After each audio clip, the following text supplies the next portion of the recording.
This is today's Cyber News for November 6, 2025. You can also subscribe to the newsletter and view the archive of previous headlines at DailyCyber.news. Researchers described how indirect instructions embedded in websites, documents, or emails could quietly make large language models, LLMs, expose past chats and stored context across connected tools. No click is required. In practice, a booby-trapped page or shared file can nudge the assistant through an integration to reveal sensitive snippets like customer notes, credentials, or internal plans. The weakness sits in how a large language model, LLM, interprets untrusted instructions that arrive through previews, shared links, or plugins rather than directly from the user.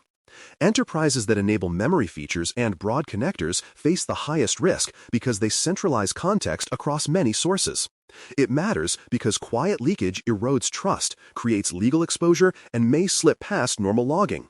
Vendors say mitigations are rolling out, and teams are reviewing which connectors and memory features remain enabled while longer-term design changes are tested. A new cloud study found that most breaches still stem from exposed access keys, weak identity policy, and permissive network rules rather than exotic exploits. The basics keep breaking. Attackers hunt for forgotten tokens in source code and open storage buckets, then pivot quickly using overbroad roles. Multi-account growth outpaces guardrails, and manual change processes rarely keep up with drift across regions and teams. It matters because preventable outages and data loss persist until identity and configuration baselines are automated and verified across the entire organization.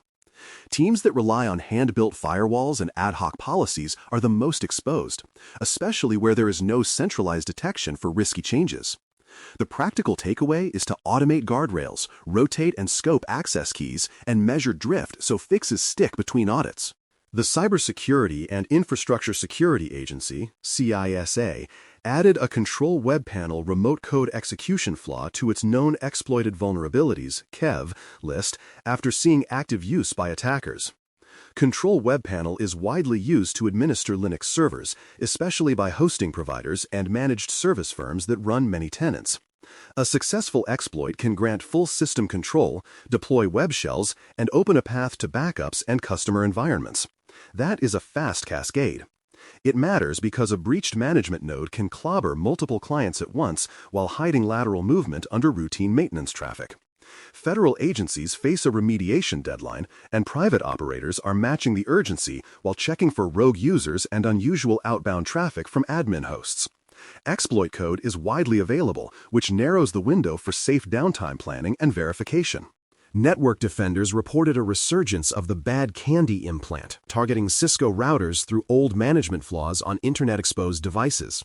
Once lodged, the malware persists across reboots, masks its communications, and grants remote control for data theft and staging. Attackers prefer edge gear because it anchors site-to-site links and often sits outside endpoint visibility, which lets them siphon quietly for long periods. Some victims show signs that earlier compromises were reused to regain access after cleanup. It matters because a compromised router undermines monitoring across the network and becomes a launchpad for additional attacks. Teams are upgrading firmware, auditing boot variables and access lists, and turning off external management where it is not essential. Attention now focuses on new admin accounts, unfamiliar cron jobs, and steady trickles of traffic to rare hosts that indicate persistence. United States Treasury announced new sanctions on facilitators who convert North Korean hacking proceeds into hard currency. The Office of Foreign Assets Control, OFAC, named exchanges, over-the-counter brokers, front companies, and specific wallet addresses that screening teams must block. This action raises penalties for firms that transact with the listed entities and puts banks and fintechs on notice about heightened due diligence. Soon after, payment partners began updating screening tools and sending advisories to counterparties across high-risk corridors. It matters because cutting off cash-out channels raises costs, slows payouts, and starves the operations behind high-profile intrusions. The effect is immediate. For now, the designations take hold, and attention turns to whether enablers rotate wallets or route funds through fresh intermediaries that are harder to spot. SonicWall said a September intrusion was carried out by a state-sponsored actor that accessed firewall backup data. Investigators reported the intruder targeted management systems to rifle through configuration files and embedded secrets used to administer customer devices. The company rotated keys, tightened access policies, and began notifying impacted customers while law enforcement and external forensics teams engaged. Backups often contain hashed passwords, shared keys, and network maps, which shorten the path to a second break-in.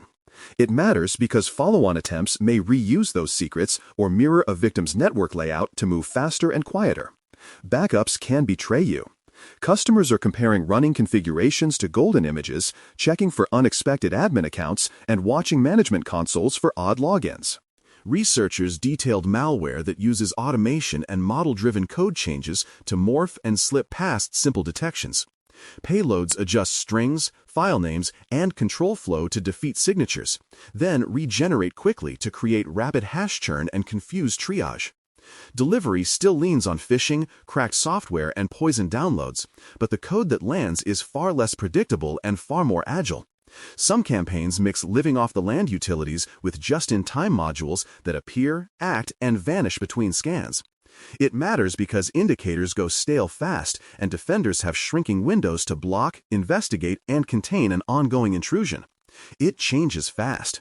Artificial intelligence, AI, is not the magic, but it accelerates the rewrite cycle enough to raise the cost of defense and punish slow response. A high-severity weakness in the React Native Command Line Interface, CLI, exposed a path to remote code execution, RCE, during project scaffolding.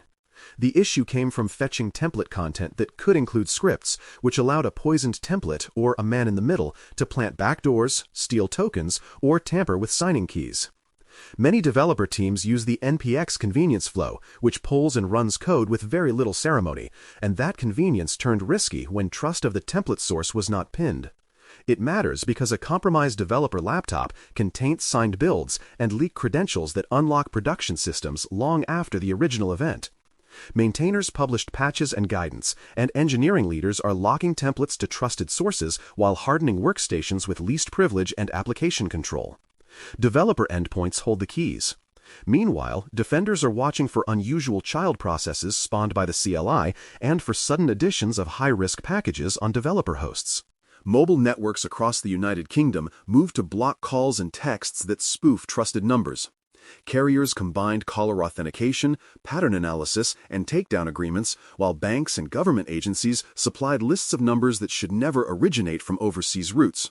Early pilots showed clear declines in successful scams as faked calls were throttled before reaching customers, which eased pressure on fraud teams and contact centers. It matters because fewer spoofed calls reduce payment fraud, protect vulnerable customers, and buy time for stronger verification habits. Fewer fakes get through. Organizations are registering critical numbers with carriers, updating caller verification scripts, and tuning fraud models to the new call patterns. For now, monitoring focuses on whether attack volume is displaced to messaging apps and deepfake voice lures rather than erased. That's the Bare Metal Cyber Daily Brief for November 6, 2025. For more, visit baremetalcyber.com. You can also subscribe to the newsletter and view the archive of previous headlines at DailyCyber.news.com. We're back tomorrow.